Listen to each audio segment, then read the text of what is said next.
உபவாச ஜெபத்தின் ரகசியம். இதை கேட்டுக்கொண்டிருக்கிறவர்களே, ஒரு 5 முதல் 10 காரியங்களை நீங்கள் தெரிந்து கொண்டால் உங்கள் வாழ்க்கையில் இந்த உபவாச ஜெபம் எப்பேற்பட்ட அற்புதங்களை செய்யும். நம்ம வாழ்க்கையில் ஜெபம் பண்ணி கொண்டு தான் இருக்கிறோம். ஆனால் அப்பப்பொழுது நாம் உபவாச ஜெபம் செய்ய வேண்டும் என்பது தேவனுடைய விருப்பமாக இருக்கிறது. ஸோ அதை குறித்து ஒரு 5 முதல் 10 ரகசிய பாயிண்ட்ஸ், சில காரியங்களை நம்ம பார்க்க போகிறோம். இப்பொழுது நீங்கள் பார்த்து கொண்டிருக்கிறது ஆவிக்குரிய ரகசியங்களை வெளிப்படுத்தும் ஒரு நல்ல யூடியூப் சேனல். அதனுடைய பதிவை தான் நீங்கள் கேட்டுக்கொண்டிருக்கிறீங்க. இது ஸ்பிரிச்சுவல் WF என்ற சேனல் மூலமாக சில ரகசியங்களை நாம் வெளிப்படுத்தி கொண்டிருக்கிறோம். வேத வசனத்தினுடைய ஆதாரத்தோடு, பரிசுத்த ஆவியானவருடைய உதவியோடு, தேவனுடைய மனதில் உள்ள திட்டங்களை, ஆழங்களை நாம் வேத ஆதாரத்தோடு நம்ம படித்து கொண்டு வருகிறோம். அநேகர் இந்த டீச்சிங் மூலமாக, இந்த போதகம் மூலமாக ஆவிக்குரிய வாழ்க்கையில் பலனடைந்து கொண்டிருக்கிறாங்க. என்னால் திஷ்டாந்தமாக சொல்ல முடியும், இந்த ஒரு வீடியோவை நீங்கள் ஒழுங்காக ஜெபத்தோடு ஆண்டவரே எனக்கு புரிய வையும் என்று சொல்லி முழு மனசோடு கேட்பீர்கள் என்றால் உங்கள் வாழ்க்கை மாறும் என்பதில் சந்தேகமே இல்லை. என்னுடைய வாழ்க்கையில் கூட நான் பல நேரம் இந்த உபவாச ஜெபத்தை செய்யும் பொழுது என்னுடைய வாழ்க்கையில் ஆவிக்குரிய வாழ்க்கை ரொம்ப சுத்திகரிக்கப்படுகிறதும், தேவனுடைய சத்தத்தை இன்னும் ஆழமாக கேட்க இந்த அருமையான உபவாச ஜெபம் ரொம்ப உதவி செய்திருக்கிறது. என்னுடைய வாழ்க்கையில் நான் 40 நாள் உபவாசம் எடுத்தது உண்டு, 21 நாள் எடுத்தது உண்டு, 7 நாள் எடுத்தது உண்டு, 14 நாள் எடுத்தது உண்டு. நீங்கள் உபவாச ஜெபத்தை தொடங்கணும்னு விரும்புகிறீங்கன்னா முதல்ல நீங்கள் என்ன செய்யக்கூடாது என்றால் 40 நாள், 50 நாள், 21 நாள்னு பயங்கரமாக பிளான் போட்டு மாற்றிவிடக்கூடாது என்பதற்காக தான் என்னுடைய லைஃப்பில் இருந்து சில எக்ஸாம்பிளை சொல்லி வேத ஆதாரத்தோடு, வேதத்தில் எப்படிலாம் உபவாசம் பண்ணாங்க, வேதம் என்ன சொல்லுது என்று நாம் பார்க்க போகிறோம். எல்லாரும் ஜெபத்தோடு கேளுங்கள். ஸோ என்னுடைய லைஃப்பில் நான் உபவாசம் பண்ண ஆரம்பிக்கும் பொழுது முதலாவது நான் அரை நாள் தான் உபவாசம் எடுத்தேன்.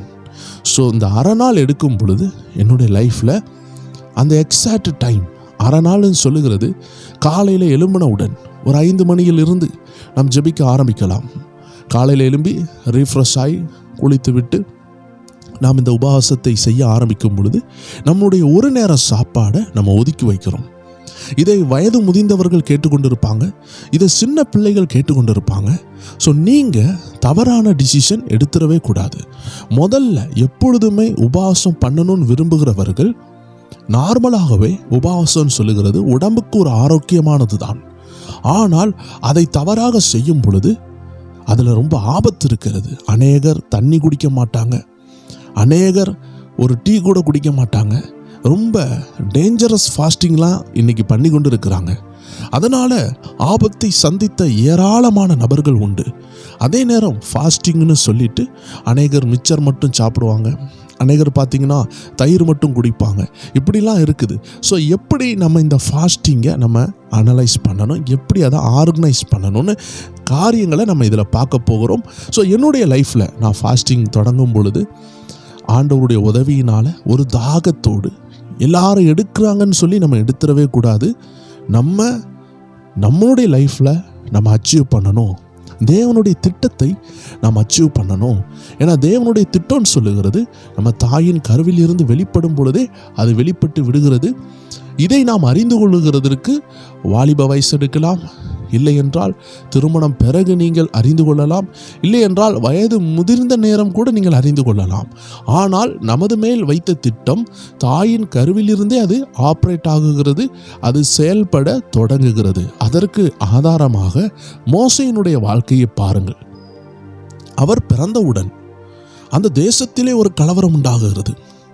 எல்லா சின்ன பிள்ளைகளையும் கொல்லுகிறார்கள். எதற்காக? ஏனால் மோசே பிறந்து விட்டார், அவன் எழும்பினால் அவன் ஒரு பெரிய மனிதனாக மாறிவிடுவான், இஸ்ரவேல் ஜனங்களை தேவனுடைய திட்டத்துக்கு நேராக கொண்டு போய் விடுவான் என்று சொல்லி இந்த பிசாசு தந்திரம் போட்டு எல்லா சின்ன பிள்ளைகளையும் கொன்னது. அது ராஜா மூலமாக அந்த கட்டளையை கொண்டு வந்தது. ஸோ இதிலிருந்தே புரிகிறது, தாயின் கருவில் நாம் உருவாகும் முன்னமே தேவன் நம்மேல் ஒரு திட்டம் வைத்திருக்கிறார். அந்த திட்டம் பலமாக இருக்கும் என்றால் சத்ரு தாயின் கருவிலே அதை கொல்ல அவன் ஆயத்தப்படுவான். சாமுவேல் ஒரு தீர்க்கதரிசி வர வேண்டியது இருந்தது. அந்த தீர்க்கதரிசி அந்த அன்னாளுடைய கர்ப்பத்தில் வருகிறதற்கு பல ஆண்டுகள் தடை இருந்தது. ஆனால் அன்னாள் ஜெபித்து அந்த தீர்க்கதரிசியை அந்த கர்ப்பத்தில் கொண்டு வர தேவனிடத்தில் மன்றாடினார்கள், ஜெபித்தார்கள். அதனால் பிள்ளை வந்தது. அந்த பிள்ளை வர்றதுக்கே ஒரு தாமதம் இருந்தது. ஏனென்றால் ஒரு தீர்க்கதரிசி எழும்பி விடக்கூடாது என்று போராட்டங்கள் இருந்திருக்கலாம்.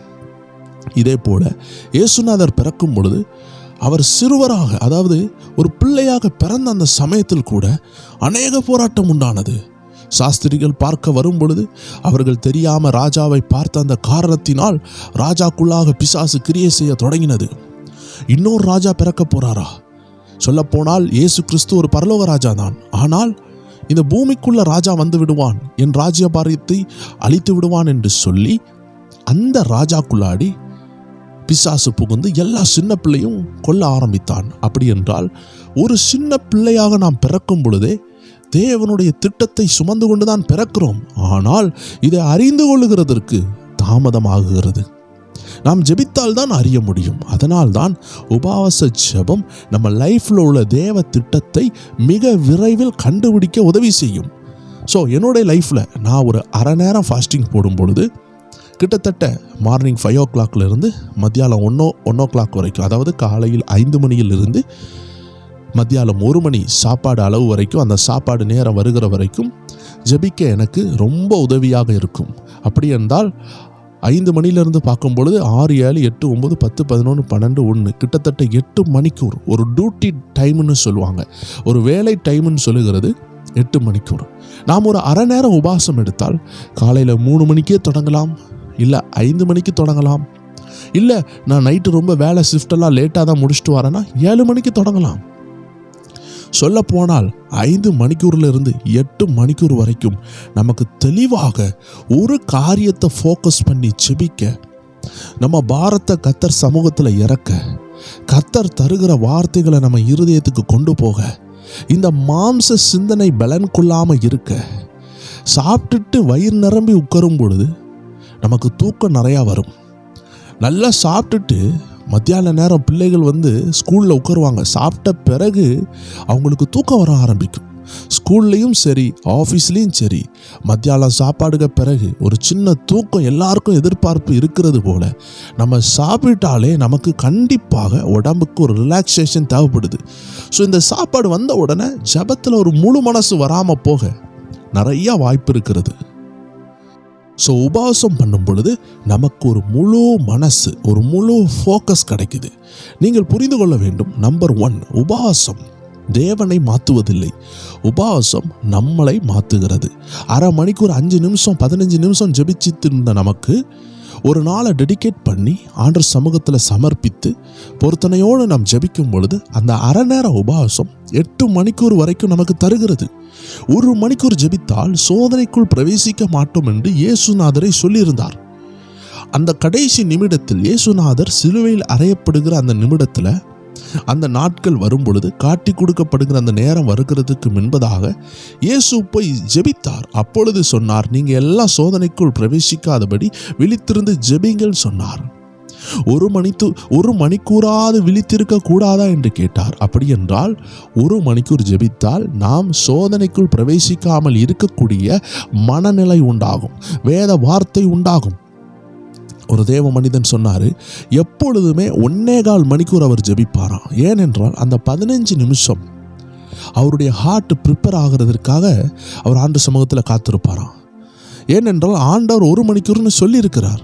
ஆனால் 1.25 மணிக்கூர் அவர் ஏன் கொடுக்கிறாருன்னா, அந்த 1/4 மணிக்கூர் நம்ம ஜெபிக்க ஆரம்பித்தவுடன் நம்மளுடைய சிந்தனை எல்லாம் ஆண்டவரை தேடி ஃபோக்கஸ் ஆகி ஸ்பிரிட்டில் வர்றதுக்கு, ஆவியில் வர்றதுக்கு, ஒரு மனம் உண்டாகிறதுக்கு குறைந்தது 15 நிமிஷம் ஒரு ஊழியக்காரருக்கே எடுக்குதுன்னா, தேவ பிள்ளைகளே இதை கேட்டுக்கொண்டு இருக்கிற ஆரம்ப நிலை விசுவாசி இருக்கலாம், பிகினராக இருப்பீங்க, ஃப்ரெஷர்ஸாக இருப்பீங்க, ஆவிக்குரிய பயணங்களை எப்படி செய்யணும்னு யோசித்து கொண்டு இருப்பீங்க.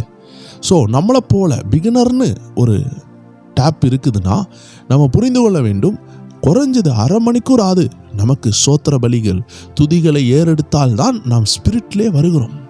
ஆவியில் வருகிறோம். நாம் ஆவிக்குள் ஆகும் பொழுதுதான் மாம்ச சிந்தனையிலிருந்து விடுபட்டு தேவ சித்தத்தின்படி ஜெபிக்க முடியும். ஸோ அதனால் குறைந்தது எல்லா தேவ பிள்ளைகளும் 1.5 மணிக்கூர் ஜெபிக்க வேண்டிய ஒரு நிர்பந்தம் நம்ம வாழ்க்கையில் நம்ம வருத்தி கொள்ள வேண்டும். ஏன்னா 1 மணிக்கூர் ஜெபித்தா சோதனையிலிருந்து விடுதலை உண்டாகுது. ஸோ தேவ ஜனம் பல மணிக்கூர் ஜெபிக்க ஆரம்பித்தால் பரிசுத்த ஆவியானவருடைய நிறைவு உண்டாகும், வேத வசனத்தின் வெளிச்சம் உண்டாகும், உலகம் நமக்கு சுருங்கும், பரலோகம் நமக்கு பறந்து இருக்கும். நாம் நல்லா சாப்பிட்டு ஜெபத்தை குறைத்தால் உலகம் நமக்கு பெரிதாக தோன்றும். உலக இன்பங்கள், சிற்றின்பங்கள், உலக காரியங்கள் பெரிதாக காட்சியளிக்கும். பரலோகமோ சின்ன காட்சியாக இருக்கும். அது நமக்கு பிடிக்காததாக மாறும். ஸோ உபவாச ஜெபத்தில் பல மேன்மைகள் இருக்குது. ஸோ அதை எப்படி ஸ்டார்ட் பண்ணணும் அப்படி என்று தான் உங்களோடு பேசி கொண்டு இருக்கிறேன். இதில் நீங்கள் அரை நேரம் எடுத்து பழகினவங்க 1 நாள் எடுக்கலாம், 1 நாள் எடுத்தவங்க 2 நாள் எடுக்கலாம், 2 நாள் எடுத்தவங்க 3 நாள் எடுக்கலாம். இந்த 3 நாள் வரைக்கும் தேவ ஜனங்கள் நீங்கள் விரும்பினபடி நீங்கள் எடுத்துக்கொள்ளலாம். ஆனால் இந்த பெரிய பாஸ்டிங்னு சொல்லுகிறது எப்பொழுதுமே இந்த 3 நாள் எடுத்து பழகினவங்க கண்டிப்பாக 7 நாள் எடுக்கணும்னு அவங்களுக்கு ஒரு வாஞ்சை இருக்கும். ஆனால் இந்த 7 நாள், 14 நாள், 21 நாள், 40 நாள் சொல்லப்படுகிற எல்லா உபவாசமும் தேவனுடைய பரிசுத்த ஆவியானவரால் நடத்தப்பட வேண்டியது அவசியமாக இருக்கிறது. ஸோ அதனால் 3 நாள் வரைக்கும் நம்ம எடுத்துக்கொள்ளலாம். அதற்கு பிறகு நாம் அந்த 3 நாள் உபவாசத்தில் கூட ஜெபித்து, ஆண்டவரே எனக்கு ஒரு 7 நாள் எடுக்க நீங்கள் கிருபை தரணும் என்று ஜெபிக்க வேண்டும். உபவாசம் சொல்லுகிறது நம்மளுடைய மனுஷ எண்ணத்தினால் நாம் எடுத்துவிடக்கூடாது. 3 நாள் எடுக்கும் பொழுது உங்கள் மனநிலைகள் செம்மையாகும், தேவையில்லாத சிந்தனைகள் அகன்று போகும். அப்பொழுது பரிசுத்த ஆவியின் சத்தமும் வேத வசனத்தின் சத்தமும் தெளிவாக கேட்கும். அப்போ நம்ம அடுத்த ஃபாஸ்டிங்கை எப்போ எடுக்கலான்னு நம்ம மைண்டில் ஆண்டவர் உணர்த்தி விடுவார். ஸோ 7 நாள் நீங்கள் எடுக்கிறதுக்கு ஆயத்தமாகி விடலாம். ஸோ 7 நாள், 14 நாள், 21 நாள் இந்த மாதிரி உள்ள செக்ஷன்ஸ் எல்லாம் நம் ஜெபத்தோடு ஆண்டவருடைய நடத்துதலோடு தான் நாம் எடுக்க வேண்டும். அதற்கு ஆதாரமாக லூக்கா 4 அதிகாரம் 1 வசனத்தை பாருங்கள். இயேசு பரிசுத்த ஆவியினாலே நிறைந்தவராய் யோர்தானை விட்டு திரும்பி ஆவியானவராலே வனாந்தரத்துக்கு கொண்டு போகப்பட்டார். 40 நாள் பிசாசினால் சோதிக்கப்பட்டார். அந்நாட்களில் அவர் ஒன்றும் புசியாதிருந்தார். அந்நாட்கள் முடிந்த பின்பு அவருக்கு பசி உண்டாயிற்று. இயேசுவே பரிசுத்த ஆவியானவரால் நடத்தப்பட்டு தான் வனாந்தரத்துக்கு கொண்டு போகப்பட்டார். அந்த 40 நாளும் உபவாச நாளாக இருந்தது. அந்த 40 நாளும் சோதனை நாளாக இருந்தது. ஸோ உபவாச நேரத்தில் பிசாசுனுடைய சோதனை இருக்கிறதுனால நமக்கு பரிசுத்த ஆவியானவருடைய உதவி ரொம்ப தேவையாக இருக்குது. ஏன்னா உபவாசம் சொல்லுகிறது தேவ பலத்தில் தான் நாம் எடுக்க முடியும். ஏன்னா 40 நாள், 20 நாள், 10 நாளுன்னு சொல்லுகிற உபவாசம் நம்மளால் எடுக்க முடியாது. அது தேவ கிருபை நமக்கு தேவையாக இருக்கும். ஏன்னா நமக்கு பசியை உண்டாக்குவான், இச்சைகளை உண்டாக்குவான், நமக்கு சில சாப்பாடு மனங்கள் நமக்கு போராட்டத்தை உண்டாக்கும். ஒரு வீட்டில் நீங்கள் வேலையும் செய்துட்டு உபவாசம் எடுக்கும் பொழுது நீங்கள் டெம்ப்ட் ஆக வாய்ப்பு இருக்குது. சில குடும்ப சகோதரிகள்லாம் சமையலை செய்து கொண்டு உபவாசம் எடுப்பாங்க. அந்த நேரம் மனதளவில் அவர்களுக்கு சாப்பிடணும்னு ஒரு இச்சையை பிசாசு கொடுப்பான். அவங்க அதை தாண்டி கஷ்டப்பட்டு எடுப்பாங்க. அதனால்தான் தேவ கிருபையோடு பரிசுத்த ஆவியானவருடைய நடத்துதலோடு எடுக்க வேண்டும். ஆனால் 3 நாள் வரைக்கும் நீங்கள் ஃப்ரீயாக எடுக்கலாம். 3 நாளுக்கு பிறகு 7 நாள், 21 நாள், 40 நாள் நீங்கள் எடுக்கிறீங்கன்னா அதுக்கு சில ப்ரீகாஷன்ஸ் இருக்குது. நீங்கள் கவனமாக எடுக்க கர்த்தர் உங்களை அழைக்கிறார். ஸோ உபவாசம் வேதத்தில் நிறைய பேர் எடுத்திருக்காங்க. பழைய ஏற்பாட்டில் எஸ்தர்னு சொல்லக்கூடிய அந்த விதவையை போல, அந்த விதவைன்னு சொல்கிறத காட்டிலும் தாய் தகப்பன் இல்லாத ஒரு சகோதரி, அந்த தாயும் தகப்பன் இல்லாத ஒரு ஆஃபன் சைல்டு மாதிரி அனாதையாக வளர்ந்த அவர்களுக்கு ஆண்டவர் ஒரு சித்தப்பாவை கொடுத்திருந்தாரு. அவங்க அனாதையாக இருந்ததுக்கு காரணம் அவங்க மேலே உள்ள ஒரு பெரிய திட்டம். அவர்கள் உடைக்கப்பட்ட பாத்திரமாக வணைந்து எழும்பினார்கள். அதனால்தான் சித்தப்பா சொல்கிறத கேட்டு அவங்க உபவாசத்தை அவங்க நிர்ணயித்து அவங்க தேசத்துக்காக போராடினாங்க. மொர்தெகாயும் எஸ்தரும் தேசத்தை கலக்கினார்கள். அவர்களுடைய வாழ்க்கையில் அந்த உபவாச ஜெபம் மிகவும் பேலன்ஸ் செய்தது. அந்த உபவாச ஜெபம்தான் பெரிய பெரிய நபர்களை சந்திக்க வைத்தது. ராஜாவுக்கு முன்னாடி தைரியமாக போக வைத்தது அந்த உபவாச ஜெபத்தினுடைய பலன்தான். பழைய ஏற்பாட்டில் மிருகங்கள் கூட உபவாசம் எடுத்திருக்கு. ஒரு ராஜா உபவாசம் எடுத்திருக்கிறாங்க. ராஜாக்கு கீழே உள்ள எல்லா சேவகர்களுக்கும் எல்லா ஜனங்களும், அந்த ஜனத்தினுடைய ஆடு மாடுகள் கூட பழைய ஏற்பாட்டில் உபவாசம் எடுத்தாங்க. பழைய ஏற்பாட்டிலே உபவாசம் எவ்வளோ தேவையாக இருக்குதுன்னா, புதிய ஏற்பாட்டில் இன்னும் அது தேவைதான். தேவ ஜனமே அதை நிராகரிக்கவில்லை. ஸோ இயேசுநாதர் புதிய ஏற்பாட்டின் ஆரம்பத்தில் அவர் உபவாசம் எடுத்து தான் ஊழியத்தை செய்தார். நம்ம குரு காலை கழுவும் பொழுது நம்மளும் காலை கழுவக்கூடாதா? கண்டிப்பாக நாம் அதை செய்ய வேண்டும். ஸோ அதை அநேகர் தவறாக செய்து விடுகிறதுனால தான் சில வஞ்சிக்கிற ஆவிகள் அவர்களை நிரப்பி விடுகிறது. பிசாசானவன் இந்த உபவாச நேரத்தில் சோதிப்பான். இயேசு கிறிஸ்துவ போயிட்டு உங்களுக்கு பசிக்குதான்னு கேட்டான். பசியாக இருக்கிறத அறிந்து கொண்டான். இந்த உபவாசத்தில் நம்ம ரொம்ப பசியாக இருப்போம், சில விஷயங்களை குறித்து கவலையோடு இருப்போம். அப்பொழுதுதான் அவன் வேற ஒரு ஐடியாவை கொண்டு வருவான். அந்த ஐடியாவை நம்ம வாங்கிட்டோன்னா அவனுடைய ஏஜெண்டாக நம்ம மாறிடுவோம். அதனால தான் உபவாச ஜெபத்தில் பெரிய நாட்கள், நீடித்த நாட்கள் எடுக்கும் பொழுது நாம் கவனமாக இருக்க வேண்டும். கர்த்தரை சார்ந்து கொள்ள வேண்டும். சோர்ந்து போகக்கூடாது. விழித்திருந்து ஜெபிக்கணும். இப்படி சில கண்டிஷன்ஸ்லாம் நம்மளே நமக்கு வைத்து கொள்ளணும். சிலர்லாம் உபவாசம் எடுப்பாங்க, காலையிலேருந்து நைட்டு வரைக்கும் வேலையிலே இருப்பாங்க. பட் வேறு வழியே இல்லை, அவர்களுக்கு அப்படி தான் எடுக்க முடியுது. அப்படி எடுத்தாலும் அதை தவறுன்னு நான் சொல்லவில்லை. ஆனால் அந்த நேரத்தில் நீங்கள் முழுக்க வேலை செய்கிறதுனால உங்களுக்கு ஜெபிக்க முடியாமல் போய்விடுகிறது. அதை சொல்லப்போனால் ஒரு பட்னி மாதிரி மாறிவிடுகிறது. ஸோ உபவாசம் எடுக்கணும்னு நினச்சிட்டிங்கன்னா, உங்கள் லைஃப்பில் ரொம்ப போராட்டங்கள் இருக்குதுன்னா, ஒரு நாள் லீவ் கூட எடுத்து நீங்கள் என்ன செஞ்சிடணும்? உபவாசத்தை கண்ணியமாக எடுத்துடணும். ஆனால் இந்த உபவாசத்தை எடுக்கிறேன்னு சொல்லிட்டு 7 நாள் நீங்கள் கிச்சனில் வேலை செஞ்சுட்டு எடுக்கும் பொழுது நிறைய ஆபத்துகள் இருக்கிறது. ஸோ அதனால் தேவஜனமே, ஒரு கிச்சனில் வேலை செய்கிற ஒரு தாயா நீங்கள் கண்டிப்பாக வேலையை செய்து விட்டு எடுக்கலாம். ஆனால் நீண்ட நாள் ஃபாஸ்டிங் எடுக்கிறீங்கன்னா நீங்கள் கிச்சன் வேலையில் ஞானமாக இருக்க கர்த்தர் அழைக்கிறார். ஒன்று நீங்கள் மீன் குழம்பு செய்வீங்க, சிக்கன் செய்வீங்க, பிள்ளைகளுக்கு தேவையானதை செய்வீங்க. நீங்கள் முதல்ல ஆயத்தப்பட்டுறணும். இது எது செஞ்சாலும் சாத்தா இது மூலமாக எனக்கு டெம்டேஷன், ஒரு சோதனையை கொண்டு வந்தால் நான் விழுந்துடவே கூடாதுன்னு தெளிவாக இருந்து தான் எடுக்கணும். இதுதான் ப்ரீ ப்ரிப்பரேஷன். நீங்கள் ஆயத்தப்பட்டுறணும், அதில் போய் மாட்டிடக்கூடாது. ஏன்னா இயேசு கிறிஸ்துக்கிட்டேயே அவன் ஒரு கல்லை அப்பமாகி சாப்பிடும் என்று சொல்லி தான் பசிக்கு ஏற்ற ஒரு ஆகாரத்தை கொண்டு வந்து தான் நம்ம விளை வைக்கணும்னு ட்ரை பண்ணான். உன்னதமான இயேசு கிறிஸ்துவுக்கே பசித்தது. நாம் எல்லாம் ஏமாத்திரம்தான். ஸோ பசி மூலமாக ஏமாற்றுவான். நம்ம சூழ்நிலையில் நமக்கு பணம் தேவையாக இருக்குன்னா பணம் தாரேன்னு சொல்லி ஏமாற்றுவான். நம்மளும் நினைப்போம் பரிசுத்த ஆவியானவர் தான் இந்த லோனை எடுக்க சொல்லிட்டாரு சொல்லி லோனை எடுத்துருவோம். பிறகு வருமானம் இல்லாமல் லோனை கட்ட முடியாமல் நம்ம 2ஆம் கட்ட நிலைமையில் தள்ளப்படுவோம். ஸோ பரிசுத்த ஆவியின் சத்தம் எதுன்னு நம்ம கவனமாக கேட்டு தான் நீண்ட நாட்கள் உபவாசத்துக்குள்ளே நம்ம போக வேண்டிய கட்டாயம் இருக்குது. ஸோ ஆஃபீஸ் வேலை செய்கிறவங்க வேலையை செய்து கொண்டு எடுக்கலாமா என்று கேட்டால், நானும் வேலை செய்து கொண்டு எடுத்திருக்கிறேன். பட் நம்ம சிந்தனையை ரொம்ப தெளிவாக காத்துக்கொள்ள வேண்டும். முடிந்த லெவல் ஒரு நாள் லீவ் கூட எடுத்து உபவாசம் போட்டால் அது பிரோஜனமாக இருக்கும். ஏனென்றால் உபவாசம் எடுத்தால் நாம் தனித்திருந்து ஜெபிக்க வேண்டும். ஜெபிக்காமல் இருந்தால் அந்த வேலையினுடைய ப்ரெஷர் நமக்கு அழுத்தம் கொடுத்து நம்ம ஆள் மனசில் வேலையினுடைய ப்ரெஷர் உள்ளே போயிடும். ஏன்னா நீங்கள் சாப்பிடாமல் இருக்கும் பொழுது மைண்டு ரொம்ப ஃப்ரீயாக இருக்கும். ஸோ வேலை ப்ரெஷர், உலக காரியம் உள்ளே போயிட்டுனா நீங்கள் உபவாசம் எடுத்து வேஸ்ட் ஆயிரும். ஸோ வேலையில் நீங்கள் உபவாசம் எடுத்தீங்கன்னா சோத்திரம் பண்ண பழகின ஒரு நபராக இருக்கணும். வேலையில் உள்ள கான்சன்ட்ரேஷனை தாண்டி ஜெபத்தில் இருக்கணும். இதை செய்ய முடியாதவங்க வேலையில் உபவாசம் எடுக்கவே கூடாது. லீவே கிடைக்காட்டியும் ஒரு நாள் லீவ் வாங்கியாவது நம்ம உபவாசம் எடுக்கணுமே தவிர, வேலையில் உபவாசம் எடுத்தால் 3 நாள் 7 நாள் 14 நாள் எடுத்துடவே கூடாது. ஒரு அரை நேரம் எடுக்கலாம். இன்றைக்கி ஒரு இன்டர்வியூ இருக்குது, இன்றைக்கி ஒரு ஆபத்தான விஷயம் இருக்குதுன்னா நீங்கள் உபவாசத்தில் சோத்திரத்தில் இருக்கலாம். ஏன்னா எல்லா நேரமும் நம்ம வேலையில் செய்து கொண்டே இருப்போம்னு சொல்ல முடியாது. இடையில நிறைய கேப் இருக்கும். அந்த நேரம் பைபிள் வாசிக்கலாம். இப்படி தான் நம்ம அட்ஜஸ்ட் ஆக வேண்டிய ஒரு கட்டாயத்துலேயும் நம்ம இருக்கிறோம்.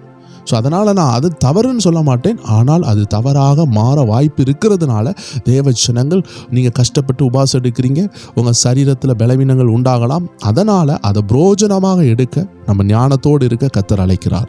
ஸோ லூக்கா எழுதிய அந்த சுவிசேஷ புஸ்தகத்தில் 2ஆவது அதிகாரம் 36, 37, 38 பார்த்தீங்கன்னா, இங்கே 84 வயதுள்ள ஒரு தாயார் இருக்கிறாங்க. இந்த தாயார் 7 வருடம் திருமணமாகி கணவரோடு வாழ்ந்து, கணவர் மரித்த பிறகு அவங்க அந்த இளம் பிராயத்தில் இருந்தே சபையில் சேர்ந்து அந்த சபையிலே இருக்கிறாங்க. அவங்க தேவ ஆலயத்தில் இருந்து அவங்க என்ன செய்கிறாங்கன்னா 37வது வசனம் சொல்லுகிறது, ஏறக்குறைய 84 வயது உள்ள, எத்தனை வயது? 84 வயது அவங்களுக்கு. அந்த விதவை தேவ ஆலயத்தை விட்டு நீங்காமல் இரவும் பகலும் உபவாசித்து ஜெபித்து ஆராதனை செய்து கொண்டிருந்தாள். ஸோ உபவாசித்து ஜெபிக்கும் பொழுது அதில் ஆராதனை இருக்குது, அதில் வேத வசனங்கள் இருக்குது, அதில் இரவும் பகலும் அவங்க செஞ்சுருக்கிறாங்க. இப்படி அருமையாக அவங்க லைஃப் ஸ்டைலை கிட்டத்தட்ட 84 வயசு மதிக்கத்தக்க வயது முதிர்ந்த தாயார் அந்த நாட்களில் செய்தாங்க. ஆம் தேவச்சனமே, உபவாசம் என்பது பைபிளினுடைய லைஃப் ஸ்டைல். அது பரிசுத்தவான்களுடைய ஒரு லைஃப் ஸ்டைல். அது தவறே கிடையாது. இன்றைக்கி அநேகர் உபவாசம் வேண்டான்னு சொல்கிறாங்க. அதற்கு காரணம் உபவாசம் என்ற பெயரில் அநேக தவறுகள் நடக்குது. உபவாசம் பண்ணுறவங்க ரொம்ப தவறான உபவாசத்தை எடுத்துக்கொண்டு இருக்கிறாங்க. தண்ணி குடிக்காமல் எடுக்கிறாங்க, ஆபத்தாகுது. சிலர் காலையில் பார்த்தீங்கன்னா உபவாசம் சொல்லிட்டு நிறைய ஜூஸ் குடித்து கொண்டே இருப்பாங்க, மத்தியானம் ஜூஸ் குடிப்பாங்க, பழம் சாப்பிடுவாங்க. இப்படிலாம் உபவாசம் வித்தியாசமாக மாறி விடுகிறது. ஸோ உபவாசத்தில் உங்கள் பலனை சார்ந்து நீங்கள் உபவாசம் எடுத்துக்கொள்ளலாம், அதில் தவறு கிடையாது. ஒரு டீ குடிக்கலாம், தண்ணி குடிக்கணும், கண்டிப்பாக தண்ணி குடிக்க வேண்டும். இது நான் மட்டும் இல்லை, தேவஜனமே, பெரிய பெரிய முதிர்ந்த ஊழியர்கள் சொல்லுகிற விஷயம், தண்ணி நன்றாக குடிக்க வேண்டும். அடுத்தது டீ குடித்து கொள்ளக்கூடிய ஒரு கட்டாயம் இருக்கிறது. காலையிலேயும் நைட்டு ஒரு டீ நீங்கள் கண்டிப்பாக குடித்து கொண்டால் நீங்கள் உற்சாகமாக இருப்பீங்க. ஸோ இதற்கு மேலே நம்ம செய்கிறது அது ஒரு ஸ்நாக்கி ஃபாஸ்டிங்காக மாறிவிடும். அதற்கு பிறகு நீங்கள் பசி வந்துவிடும். சிலர் ஜூஸ் குடிப்பாங்க, சிலர் கீரை ஜூஸு, சிலர் ஓட்ஸு, இப்படிலாம் குடிக்கிறாங்க. ஸோ அது வயது முதிர்ந்தவங்க செய்தால் தவறு கிடையாது. ஆனால் இன்றைக்கி இளம் பிராயத்தில் உள்ளவங்க, நல்ல திராணி இருக்கிறவங்களும் ஜூஸ் குடித்து, ஓட்ஸ் குடித்து, இப்படி அதிகமாக பழத்தை அரைத்து குடித்து இப்படி செய்யும் பொழுது உங்கள் உபவாச நாட்கள் சில நேரம் அது பசியை தூண்ட அதிக வாய்ப்பு இருக்கிறது. இது ஒரு நல்ல உபவாசம் நம்ம சொல்ல முடியாது. ரொம்ப பலவீனமான நபர் மயங்கி கீழே விழுந்துருவாங்கன்னு சொல்லும் பொழுது அவங்க ஒரு ஜூஸ் குடிக்கிறதுல ஒரு தவறுன்னு நம்ம சொல்ல முடியாது. ஏன்னா அவங்க எடுக்கணும், லாங் ஸ்ட்ரெச்சாக எடுக்கணும். ஸோ அதற்கு அது அவங்கள கிறங்கி விழாமல் பார்த்து கொள்ளுகிறது, சுகர் லெவலில் கண்ட்ரோல் வைக்குதுன்னா அப்படிப்பட்ட நபர்களுக்கு மட்டும் அவங்க கவனமாக எடுக்கிறதுக்கு அது உதவி செய்யும். மற்றவர்கள் ஒரு 2 டீயோ 3 டீயோ நீங்கள் மத்தியானம் கூட ஒரு டீ கூட ஆட் பண்ணிக்கலாம், தப்பு கிடையாது. ஏன்னா நீங்கள் லாங்காக எடுக்கிறீங்கன்னா அது உங்களுக்கு ஒரு உதவி செய்யும். ஆனால் தேவச்சனமே, இந்த டீயை குடிக்காமல், இந்த தண்ணியை குடிக்காமல் எடுக்கிற உபவாசம் இருக்குது. அது சிலர ஆண்டவர் அப்படிப்பட்ட ஊழியர்கள் எடுத்திருக்கிறாங்க. ஆனால் அது ரொம்ப டேஞ்சரஸ் ஃபாஸ்டிங். அதை தெளிவாக ஆவியானவர் நடத்தாமல் நாம் எடுக்கக்கூடாது. ஆனால் தேவ ஜனங்கள் தண்ணீர் குடித்து கொள்ள வேண்டியது ரொம்ப அவசியமாக இருக்கிறது. ஸோ இந்த அருமையான தாயார் இரவும் பகலும் உபவாசம் எடுத்திருக்கிறாங்க. வேதத்தில் எஸ்தர் உபவாசம் எடுத்திருக்கிறாங்க, இயேசு கிறிஸ்து உபவாசம் எடுத்திருக்கிறாங்க. ஸோ உபவாசம் எடுக்கிறதுல நம்பர் 1 காரியம் நான் சொன்னது, நீங்கள் பரிசுத்த ஆவியினால் நடத்தப்பட வேண்டும். உபவாசம் நம்மளை தான் மாற்றும், தேவனை மாற்றாது. அதனால் நம்ம சுபாவங்களை மாற்றும், நம்ம எண்ணங்களை மாற்றும், நம்மளுடைய கற்பனைகளை மாற்றும், வேத வசனத்தினால் நம்மளை நிரப்பும், நம்ம பசியை அடங்க பண்ணும், ஆவியில் நம்ம டூன் ஆகிறதுக்கு உதவி செய்யும். மாம்சத்தினுடைய பவர் குறையும், ஆவியினுடைய பவர் கூடும். இதுதான் உபவாசத்தில் நடக்குது. அதனால் உபவாசம் தேவனை மாற்றாது, அது நம்மளை மாற்றுது. அடுத்தது உபவாசத்தை எடுக்கும் பொழுது பரிசுத்த ஆவியினால் நடத்தப்பட வேண்டும். லூக்கா 4:1 தான் நமக்கு அதுக்கு சாட்சியாக இருக்கிறது. ஒரு நாள் எடுக்கிறீங்க, அரை நாள் எடுக்கிறீங்க, பிரச்சனை இல்லை, அது ஒரு ஏவுதலில் தான் எடுத்திருப்பீங்க. ஆனால் லாங் ஃபாஸ்டிங்னு சொல்லும் பொழுது அது ஒரு சொப்பன மூலமாக நீங்கள் ஆண்டவரால் எச்சரிக்கப்பட்டு எடுக்கலாம். இல்லைனா உங்களுக்கு ஒரு பெரிய தாகம் இருக்கும், நான் எப்படியாவது எடுக்கணும்னு. ஒரு டைம் வரும்பொழுது அதை எடுக்கணும் மனசு உறுத்தி கொண்டே இருக்கும். அப்படி உங்களுக்கு மனதில் இருந்து ஜபத்தில் ஒரு உந்துதல் வந்தால் நீங்கள் கண்டிப்பாக 21 நாள், 10 நாள், 40 நாள் நீங்கள் எடுக்கலாம். என்னுடைய வாழ்க்கையில் கூட ஆந்தேவச்சனமே எப்பொழுதுமே வருஷம் ஏதாவது ஒரு உபவாசம் எடுத்துக்கொண்டே இருக்க கர்த்தர் உதவி செய்வார். 21 நாள் உபவாசம், அடுத்த வருடம் 40 நாள் உபவாசம், இல்லை என்றால் அரை நேரம் உபவாசம் வைத்து ஒரு 100 நாள், இந்த 100 நாள் ஜபத்தில் கூட ஒரு நேரம் உபவாசம் வைத்து நான் எடுப்பது உண்டு. ஸோ உபவாசம் என்பது என் ஊழியர்களுடைய ஒரு லைஃப் ஸ்டைலாக இருக்குது.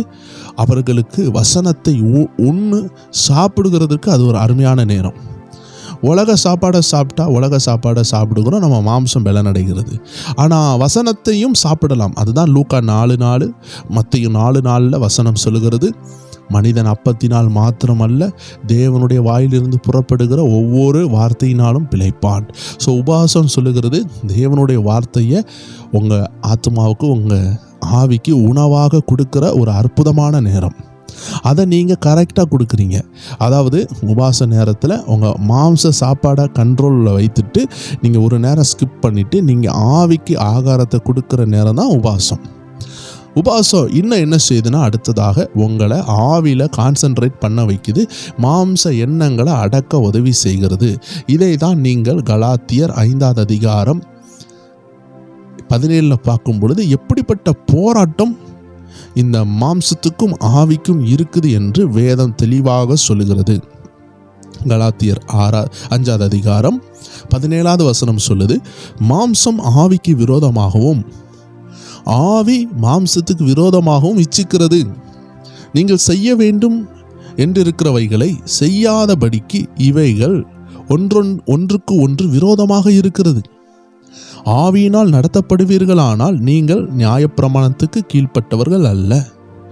ஸோ இந்த மாம்சம் என்ன செய்யுதுன்னு அழகாக வேதம் சொல்லியிருக்கிறது. 16ஆவது வசனம் சொல்லுகிறது, பின்னும் நான் சொல்லுகிறது என்னவென்றால், ஆவிக்கு ஏற்றபடி நடந்து கொள்ளுங்கள், அப்பொழுது மாம்ச இச்சையை நிறைவேற்றாதிருப்பீர்கள். நம்ம ஆவிக்கு ஏற்றபடி வாழணும், மாம்சத்துக்கு ஏற்றபடி வாழணும்னு சொல்லும் பொழுது இந்த மாம்சத்தை கவனிக்கிற சில ஸ்டேட்மெண்ட்ஸ் இருக்குது, சில ஆன்சர்ஸ் இருக்குது. அது என்னலான்னு பார்த்தீங்கன்னா, காலையில் எழும்பின உடனே எக்ஸசைஸ் பண்ணணும், இது மாம்சத்தை கவனிக்கிறது. காலையில் எழும்பின உடனே தண்ணி குடிக்கணும், ஏன்னா அது உடம்புக்கு நல்லது, கிட்னியில் ஸ்டோன் வராமல் பாதுகாக்குது. காலையில் எழும்பின பிறகு நல்ல பிரேக்ஃபாஸ்ட் சாப்பிடணும், இது மாம்சத்தை கவனிக்கிறது. அடுத்தது நல்லா குளிக்கணும், இது மாம்சத்தை குளிர்ச்சியாக்குது.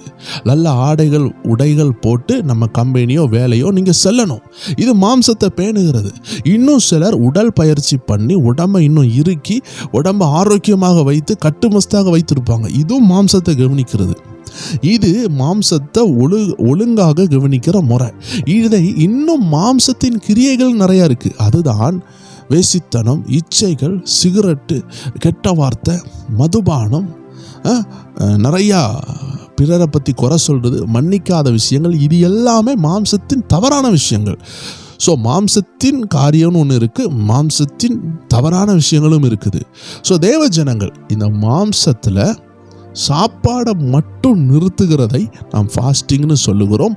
அதே நேரம் ஃபாஸ்டிங்கில் நிறைய ரகசியம் இருக்குது. பிறருக்கு உதவி செய்கிற ஒரு ஃபாஸ்டிங் இருக்குது, பிறருக்கு இல்லாதவங்களுக்கு கொடுக்குற ஒரு நல்ல குணத்தை காட்டுகிற ஒரு ஃபாஸ்டிங் இருக்குது, சுயநலமான வாழ்க்கையை மாற்றி ஒரு அன்பு நிறைந்த வாழ்க்கையை கொண்டு வருகிற ஃபாஸ்டிங் இருக்குது. ஆனால் இதை கொண்டு வர்றதுக்கு முன்னாடி உங்களுக்குள்ள ஒரு மாற்றத்தை நீங்கள் கொண்டு வர்றதுக்கு தான் நீங்கள் ஃபுட்டை நிறுத்துறீங்க. சாப்பாடில் கை வைக்கும் பொழுது தான் நீங்கள் ஆவிக்குரிய சாப்பாடை கொடுக்க முடியும். ஏன்னா ஃபைட் எங்கே இருக்குது பாருங்கள்.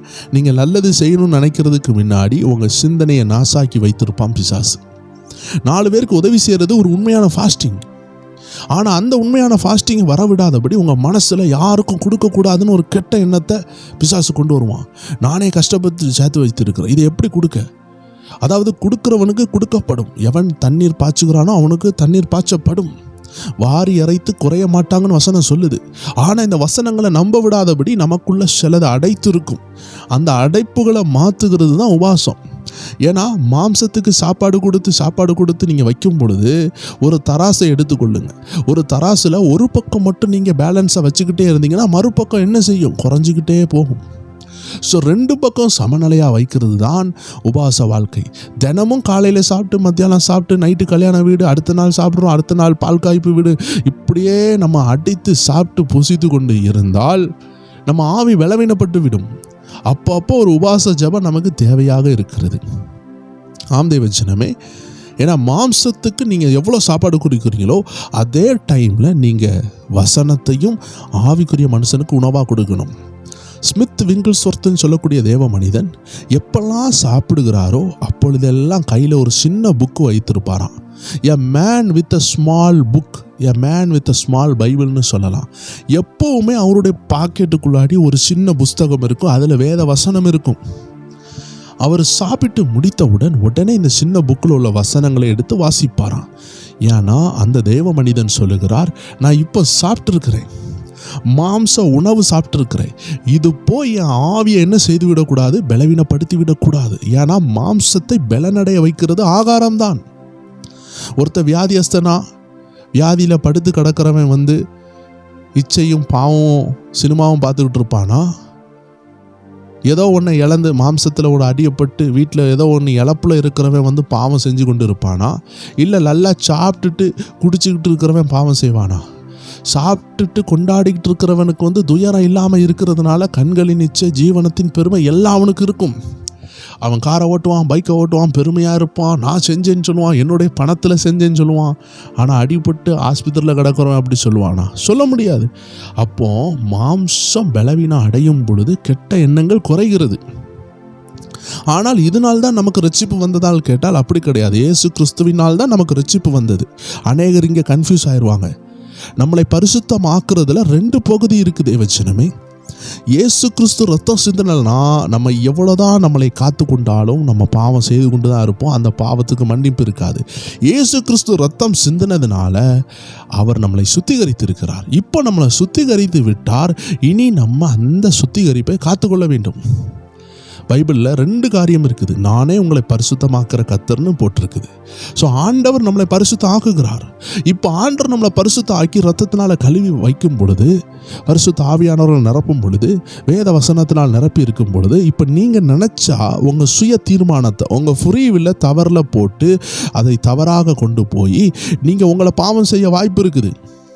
அதனால்தான் வேதம் சொல்லுகிறது, தேவனால் பிறந்தவன் தன்னை காக்கிறான், பொல்லாங்கன் அவனை தொடான். தன்னை காக்கிறான்னா என்ன அர்த்தம்? பரிசுத்தமாக வாழ வேண்டியது நமக்கு கர்த்தர் கொடுத்த ஃப்ரீ வில்ல இருக்குது. இச்சையான விஷயத்தை பார்க்கறதும் பார்க்காததும் உங்கள் விஷயம். பொய் சொல்கிறதும் பொய் சொல்லாமல் இருக்கிறது உங்களுடைய விஷயம். அது தேவன் தடுப்பார்னு நீங்கள் சொல்ல முடியாது. ஒரு பாவத்தை செய்ய போகிறீங்க, நீங்கள் நினச்சா அதை செய்யலாம், கர்த்தர் தடுக்க மாட்டார். நீங்கள் தான் அதை தடுக்கணும். ஏன்னா ஆண்டவர் உங்களுக்கு சுய தீர்மானம், ஃப்ரீ வில், அதாவது சொந்த தீர்மானம் எடுக்கக்கூடிய சக்தியை கொடுத்துருக்கிறார். ஏன் இதை கொடுத்துருக்கிறாருன்னா, ஆண்டவர் உங்களை ஒரு ரோபோட்டாகவோ ஒரு அடிமையாகவோ பார்க்கவில்லை, ஒரு அன்பான பிள்ளையாக பார்த்துருக்கிறார். நீங்கள் ஆண்டவர் மேலே உள்ள அன்புனால பாவம் செய்யாமல் இருக்கலாம். உலக இச்சையினால் இழுக்கப்பட்டு பாவம் செய்து பாவத்தின் சம்பளம் மரணத்தையும் வாங்கலாம். இது 2மே உங்கள் கையில் தான் இருக்குது. அதான் பழைய ஏற்பாட்டில் சொல்கிறார், உங்களுக்கு முன்னாடி ஜீவனையும் வைக்கிறாரா, மரணத்தையும் வைக்கிறாரா, எது வேணுமோ எடுத்துக்கொள்னு சொல்கிறார். ஆண்டவருக்கு நீங்கள் ஜீவனை எடுக்கணும் தான் விரும்புகிறார். ஆனால் ஆண்டவர் உங்களை கட்டாயப்படுத்தி ஜீவனை தான் எடுக்கணும்னு சொல்ல முடியாது. ஏன்னா அவர் அன்பான ஆண்டவர், உங்களை ஒரு அடிமையாக அவர் வைக்கவில்லை. ஸோ தேவஜனங்கள் புரிந்து கொள்ள வேண்டும். ஸோ பரிசுத்தமாக்குறதுல 2 பகுதி இருக்குது. ஒன்று, தேவன் நம்மளை பரிசுத்தாக்கி விடுகிறார். அந்த பரிசுத்தம் பூரணம் பெற வேண்டும் என்றால் நீங்கள் உங்களை காத்துக்கொள்ள வேண்டும். ஸோ அதனால தான் ஸ்மித் விங்கிள்ஸ்வர்த் சொல்லுவார், நான் இப்போ காலையில் சாப்பிட்ருக்கிறேன், இந்த காலையில் சாப்பிட்டதுனால என் மாம்சம் பலனடையும். என் மாம்சம் பலனடைஞ்சால் எனக்கு தூங்கணும்னு சொல்லும். தூங்கணும்னு சொல்லுகிற எனக்கு அதிக நேரம் தூங்கக்கூடிய சோம்பேறித்தனம் வரலாம். ரொம்ப தூங்கிட்டு இருக்கிற எனக்கு கெட்ட கனவுகள் வரலாம், கெட்ட சிந்தனைகள் வரலாம். ஸோ இதில் இருந்து என்னை காத்துக்கொள்ள என் இருதயத்தில் நான் வசனத்தை வைத்து வைக்கிறேன் என்று வேதம் சொல்லுகிறபடி, சங்கீதம் 119:11 சொல்லுகிறது, நான் பாவம் செய்யாதபடி உம்முடைய வார்த்தை என் இருதயத்தில் வைத்து வைத்தேன். ஒரு வாலிபன் எதனால் சுத்தமாகிறான்? கர்த்தருடைய வேதத்தின்படி தன்னை காத்துக்கொள்றதுனால்தான். இப்போ சாப்பிட்ட விங்கிள்ஸ்வர்த் என்ன சொல்கிறாரு, இப்போ நான் மாம்சத்துக்கு சாப்பாடு கொடுத்தேன், ஒரு 2 அதிகாரம் நான் காலையில் வாசிக்கிறேன் என்றால், மாம்சத்துக்கு சாப்பாடு கொடுத்தேன்னா காலையில் ஒரு 2 அதிகாரம் வாசிக்கும் பொழுது என் ஆவிக்கும் நான் உணவு கொடுக்குறேன். இப்போ மத்தியானம் சாப்பிடுகிறார். மத்தியானம் சாப்பிட்ட பிறகு ஒரு 2 அதிகாரம் வாசிக்கிறார். அது இருதயத்துக்கு கொண்டு போகிறார். இப்போ என்ன நடக்குது? இருதயம் பேலன்ஸ் ஆகுது. மாம்சமும் ஆவியும் பேலன்ஸாக இருக்குது. மாம்சம் ஆவியை ஜெயிக்காமல் ஆண்டவர் பார்த்துக்கொள்ள அவர் ஞானமாக நடக்கிறாரு. நைட் ஆகும் பொழுது அவர் சாப்பிட்றாரு, ஒரு 4-5 அதிகாரத்தை வாசிக்கிறாரு. அந்த நாளில் உள்ள எல்லா சிந்தனைகள், எல்லா கெட்ட சிந்தனைகள் எது வந்திருந்தாலும் அவர் சுத்திகரித்து அந்த நைட்டு அவர் பைபிளை வாசித்து ஜெபித்து தூங்கும் பொழுது அந்த நைட்டு சாப்பிட்ட சாப்பாடும் அவரை ஜெயிக்க மாட்டேங்குது. இல்லைன்னா சாப்பிட்ட உடனே என்ன செய்யும், ஒரு 5 நிமிஷம் ரிலாக்ஸ் ஆகும்னு சொல்லிட்டு செல்ஃபோனை ஆன் பண்ணுவோம். அப்படியே சிலவங்க சினிமா பார்க்க ஆரம்பிச்சிருவாங்க. சிலவங்க வீட்டுக்கிட்ட உட்காந்து நபர்களோடு பேச ஆரம்பிப்பாங்க. அப்படியே அடுத்தவங்களை பற்றி பேசி ஊழியர்களை ஏசுகிறது, அவங்க சரியில்லை இவங்க சரியில்லைன்னு சொல்லி தான் சரியா தவறாக இருக்கிறாங்களான்னு கவனிக்காமல் போய்விடுவார்கள். ஆனால் வேதத்தை வாசிக்கும் பொழுது சங்கீதம் 1 என்ன சொல்லுது, துன்மார்க்கனுடைய ஆலோசனையின்படி நடவாமலும் பாவிகள் இருக்கிற இடத்துல உட்காராமலும் பரியாசம் பண்ணுகிறவருடைய இடத்துல உட்காராம இருக்க இந்த வேத வசனம் நமக்கு உதவி செய்கிறது. அதனால்தான் உபவாச ஜீவியத்தில் அநேக ரகசியம் இருக்குது தேவச்சனமே. இது நம்மளை ஆவிக்குரிய மனுஷனாக வாழ உதவி செய்கிறது. ஏன்னா வசனத்தை உள்ளே கொண்டு போகிறதுக்கு டைம் தருது. உபவாசம் பண்ணும்பொழுது வசனம் நமக்குள்ளே போகுது. உபவாசம் நம்மளை மாற்றுதான்னு கேட்டால் உபவாசம் நமக்கு ஃப்ரீ மைண்டை தருது. வசனம் நம்மளை மாற்றுகிறது, ஜெபம் நம்மளை மாற்றுகிறது. அருமையான மைல்ஸ் முறை அப்படின்னு சொல்லக்கூடிய ஒரு தேவ மனுஷன் சொல்லுவார், இந்த உபவாசம் சொல்லுகிறது ஒரு பைப்பு போல. இந்த பைப்பில் அடைப்பு உண்டானா ஊற்றுலேருந்து வரக்கூடிய தண்ணி டேங்கில் போய் சேராது. ஊற்றுலேயும் தண்ணி இருக்குது, டேங்கும் ஃப்ரீயாக இருக்குது, ஆனால் இடையில அடைப்பு இருக்குது அந்த பைப்புக்குள்ளாடி. ஸோ உபவாசம் சொல்லுகிறது இந்த அடைப்புகளை திறந்து விடும். ஸோ தேவன்கிட்ட இருந்து நிறைய நன்மைகள் நம்மளை நோக்கி வந்து கொண்டு இருக்கு. ஆனால் இந்த நன்மைகளை வரவிடாதபடி, நம்ம இருதயத்தில் வந்து விடாதபடி இடையில இந்த மாம்சம்னு சொல்லக்கூடிய ஒரு டியூப் இருக்கு. இந்த மாம்ச சிந்தனை இது என்ன செய்து தடைப்படுத்துது. இந்த மாம்ச சிந்தனை, மாம்ச கவலைகள் இருக்கு. ஐயோ அது எப்படி நடக்கும், இது எப்படி நடக்கும், சில இச்சைகள் இருக்கும். சிலர் பாருங்க சில கெட்ட பழக்கங்களுக்கு அடிமையாக இருப்பாங்க. குடி, சிகரெட்டு, இந்த மாதிரி விஷயங்களை உபவாசம் பண்ணும் பொழுது அது உடைந்து ஓடுகிறது. பிசாசு கூட உபவாசத்துக்கு பயப்படுகிறது. ஏனென்றால் உபவாசம் பண்ணுகிறவங்க மேலே தேவனுடைய வார்த்தையும் அபிஷேகம் பலமாக இருக்குது. மத்தேயு 17வது அதிகாரத்தில் 16 இருந்து நீங்கள் வாசித்து பார்த்தீங்கன்னா, அங்கே இயேசுநாதர் மலையிலிருந்து இறங்கி வரார். அப்போ ஒரு நபர், ஒரு தகப்பன் ஓடி வந்து சொல்கிறாரு, என்னுடைய மகனுக்கு ஒரு மோசமான போராட்டம் இருக்குது. அந்த போராட்டம் வந்துட்டுனா அவன் திடீர்னு தண்ணியில் விழுவான், இல்லைன்னா நெருப்பில் விழுந்துருவான். நான் உங்கள் சீசர்கள்ட்ட கொண்டு வந்தேன், என் மகனை அவர்களால் விடுதலையாக்க முடியலன்னு சொல்கிறாரு. உடனே இயேசு என்ன சொல்கிறாரு, விசுவாசம் இல்லாத மாறுபாடுள்ள சந்ததியே என்று அவர்களை குறித்து ஏசுகிறார். ஏசிட்டு சொல்கிறாரு, எதுவரைக்கும் நான் உங்களோடு இருப்பேன், எதுவரைக்கும் உங்களிடத்தில் பொறுமையாக இருப்பேன். பாருங்க, எதுவரைக்கும் இருப்பேன், எதுவரைக்கும் பொறுமையாக இருப்பேன். அப்போ 2 விஷயம் இருக்குது அதில். ஆண்டவராகிய இயேசு கிறிஸ்து சீசர்களோடு எல்லா நாளும் இருக்க மாட்டார்னு அவருக்கு தெரியும். சீக்கிரமாக சிலுவையில் அறையப்படுவார், அவர் உயிரோட எடுத்து போயிடுவார்னு தெரியும். அதனால தான் ஒரு குறிப்பிட்ட இடத்துல அவர் சொல்லுவார், மணவாளன் கூட இருக்கும் பொழுது, மணவாளன் கூட இருக்கிறவர்கள் உபவாசம் பண்ண வேண்டாம், மணவாளன் எடுத்துக்கொள்ளப்படுற ஒரு டைம் வரும், அன்னைக்கு உபவாசிப்பார்கள்னு ஆண்டவராக இயேசு சொன்னார். அப்படி என்றால் இயேசுநாதர் இந்த உலகத்தை விட்டு போன பிறகு சீசர்கள் உபவாசிப்பார்கள் என்று ரகசியமாக பேசியிருந்தார். இது 100க்கு 100 உண்மை. இது அப்படியே நடந்தது. அதற்கு ஆதாரமாக ஒரு வசனம் இருக்கு தேவச்சனமே. அப்போஸ்தலர் நடபடிகள் 13வது அதிகாரத்தில் 2வது வசனத்தை பாருங்க. அங்கே இருந்த சீசர்கள், தேவ பிள்ளைகள் எல்லாரும் உபவாசம் பண்ணுறாங்க. அப்படி உபவாசம் பண்ணும்பொழுது என்ன நடக்குன்னு பாருங்க. அப்போஸ்தலர் நடபடிகள் 13ல் 2வது வசனம், அவர்கள் கர்த்தருக்கு ஆராதனை செய்து உபவாசித்து கொண்டிருக்கிற போது பர்னபாவும் சவுலையும் நான் அழைத்த ஊழியத்திற்காக அவர்களை பிரித்து விடுங்கள் என்று பரிசுத்த ஆவியானவர் திருவுளம் பற்றினார். இது புதிய ஏற்பாடு. புதிய ஏற்பாட்டில் உபவாசம் எடுத்து ஜெபிக்கிறாங்க. ஜெபிக்கும் போது பரிசுத்த ஆவியானவர் பேசுகிறார். உபவாச ஜெபத்தில் பரிசுத்த ஆவியின் சத்தத்தை கேட்க முடியும். பைபிள் எங்கேயும் நீங்கள் உபவாசம் பண்ணுங்க பரிசுத்த ஆவியின் சத்தத்தை கேட்கலாம், உபவாசம் பண்ணுங்க கட்டுகள் உடையும், அப்படி எங்கேயும் ரகசியம் போட்டிருக்கான்னு கேட்டால் அப்படி ஒரு வசனம் போடலை. ஆனால் நம்ம அனுபவ ரீதியாக பார்க்க முடிகிறது. உபவாசம் பண்ணும் பொழுது பரிசுத்த ஆவியின் சத்தம் கேட்குது. பவுலையும் பர்னபாவையும் அவங்க ஊழியத்திற்கு நேராக எந்த ஊழியத்தை செய்யணுமோ அங்கே டைரக்ஷன் கிடைக்குது. ஸோ உபவாசம் பண்ணால் நமக்கு டைரக்ஷன் கிடைக்கும். எதை செய்யணும்? பிஸ்னஸை செய்யணுமா, இல்லை ஊழியத்தை செய்யணுமா, இல்லை இந்த பிஸ்னஸை இப்போ தொடங்கணுமா, இல்லை 4 வருடம் கழித்து தொடங்கணுமா, இந்த கோர்ஸை படிக்கவா, இல்லை இந்த கோர்ஸ் படிக்க வேண்டாமா, இல்லை இந்த மகனை திருமணம் பண்ணவா, இல்லை இந்த மகளை திருமணம் பண்ணவான்னு கல்யாண விஷயத்தில் கூட எல்லா விஷயங்களிலும் தேவச்சனமே ஒரு அடுத்த லெவலில் கொண்டு போய் விடுகிறது தான் உபாசம். ஏன்னா முழுக்க உங்கள் மாம்ச சிந்தனையை அரெஸ்டாக்க உதவி செய்கிறது உபாசம் தான். ஒரு தேவ மனுஷன் சொன்னார், 14 நாள் நீங்கள் உபாசம் எடுக்கும் பொழுது இந்த மாம்ச எண்ணங்கள் எல்லாம் அப்படியே சப்டியூ ஆகி அடங்குமா. 7 நாள் உபாசம் பண்ணும் பொழுதே பல கவலைகள் உங்களை விட்டு மாறும். 14 நாள் வரும் பொழுது உங்கள் மாம்ச கிரேவிங்ஸ்னு ஒன்று இருக்கும், பசின்னு ஒன்று இருக்கும். உங்களுக்கு பிடித்தால் உடனே நீங்கள் மீன் குழம்பு சாப்பிட்ணுன்னு நினைப்பீங்க, சிக்கன் சாப்பிட்ணுன்னு நினைப்பீங்க, பிரியாணி சாப்பிட்ணுன்னு நினைப்பீங்க. இதெல்லாம் மோசமான ஸ்டஃப்பு, அதாவது மோசமான ஒரு சாப்பாடுன்னு சொல்லிக்கலாம். அப்படின்னா ரொம்ப ருசிகரமான ஒரு சாப்பாடு அநேகருக்கு. இதை சாப்பிடாம அவங்க இருந்துக்கிட மாட்டாங்க.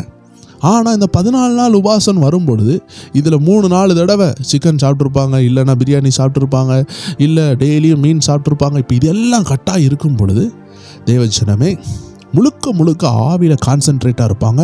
ஆவிக்குரிய மனுஷன் ஷார்ப்பாக இருப்பான். வேத வசனம் 1க்கு 7 தடவை உள்ளே போகும். ஒருக்கா வாசித்தா உள்ளே போகாத அந்த மைண்ட் செட்டு. சில நேரம் நீங்கள் சாப்பிட்டுட்டு பைபிளை வாசிப்பீங்க. சாப்பிடுகிற நாட்களில், உபாசம் எடுக்காத நாட்களில் வாசிக்கிற வேத வசனத்திற்கும் உபாசம் எடுத்துக்கொண்டு வாசிக்கும் பொழுது அந்த வேத வார்த்தைகள் எவ்வளோ வெளிச்சமாக உங்களுக்குள்ளே போகுதுன்னு நீங்கள் அறிந்து கொள்ளலாம். அதனால் சிக்கன் சாப்பிடக்கூடாது, பிரியாணி சாப்பிடக்கூடாது, மீன் குழம்பு சாப்பிடக்கூடாதுன்னு நான் சொல்லலை. நான் சொன்னது உபாசம் எடுக்கும் பொழுது இதை சாப்பிட்டு கொண்டே இருந்தார்கள் என்றால், உபாசம் எடுக்கணும்னு நினைக்கிறவங்க இதை சாப்பிடும் பொழுது உள்ள நிலைமையும், உபாசம் எடுத்துக்கொண்டு இருக்கும் பொழுது அதை சாப்பிடாமல் இருக்கும் பொழுது அந்த டைமில் உள்ள அவங்க வேத ஞானமும் ரொம்ப வித்தியாசம் இருக்குது. அதனால தான் நான் சொன்னேன், சிலருக்கு இதெல்லாம் சாப்பாடை நிறுத்த முடியாது. ஆனால் 14 நாள் நிறுத்தி வைக்கும் பொழுது முழுக்க அவங்களுடைய அந்த கிரேவிங்ஸ், அந்த ஆசைகளை நிறுத்தி வைக்கிறாங்க. ஆசை இச்சைகளை சிலுவையில் அறைந்திருக்கிறார்கள் என்று வேதம் சொல்லுகிறது. கிறிஸ்துவை உடையவர்கள் அவர்கள் ஆசை இச்சைகளை சிலுவையில் அறைந்திருக்கிறாங்க. அப்போ நமக்குன்னு ஒரு ஆசை இருக்குது. அந்த ஆசையை சாத்தான் யூஸ் பண்ணி என்ன செஞ்சிருவான்? நம்ம மேலே உள்ள அபிஷேகத்தை இழக்க பண்ணலாம். வேதத்தில் கூட ஏசான்னு சொல்லுகிற ஒரு நபர் தான் மேலே உள்ள அந்த பெர்த் ரைட், அந்த பிறப்பு உரிமை ஒரு அபிஷேகத்துக்கு ஈக்குவலாக இருந்தது. அதை கொடுத்த பொழுது அவனால் அடுத்த ஒரு எழும்பி வரக்கூடிய ஒரு சந்ததியாக மாற முடியவில்லை. அவன் ஆண்டவருக்கு பிரியமில்லாத ஒரு மனிதனாக மாற ஆரம்பித்தான். ஆனால் யாக்கோபு பாருங்க, ஆபிரகாமுடைய சந்ததியில் ஒரு பெரிய நபராக, ஆண்டவர் மைல் ஸ்டோனாக, ஒரு தேவீக சந்ததி வருகிற ஒரு மைல் ஸ்டோனாக கர்த்தர் அவரை மாற்றினார். ஆனால் இந்த ஆசீர்வாதம் ஏசாவுக்கு தான் வந்திருக்க வேண்டும். ஆனால் ஏசா ஒரு நாள் பசியில் வரும் பொழுது அந்த சாப்பாடுக்காக தான் அவன் எதை விற்றான்? வெள்ளி காசுக்காக இயேசுவை காட்டி கொடுத்தான். அது பண ஆசை. இது சாப்பாடு ஆசைக்காக அவன் எதை இழந்தான்? அபிஷேகத்தை இழந்தான். உடல் சுகத்திற்காக, ஆமென், இந்த இச்சைகளுக்காக சிம்சோன் எதை இழந்தான்? கண்களை இழந்து அபிஷேகத்தை இழந்தான். ஆனால் இங்கே பார்க்கும் பொழுது சாப்பாடு ஆசை. ஸோ இந்த உபாசம் சொல்லும் பொழுது இச்சைகள், சாப்பாடு ஆசைகள், பண ஆசைகள் எல்லாமே கண்ட்ரோலில் இருக்கும். அது எதையுமே நம்ம என்ன செய்ய மாட்டோம்? இடம் கொடுக்க மாட்டோம்.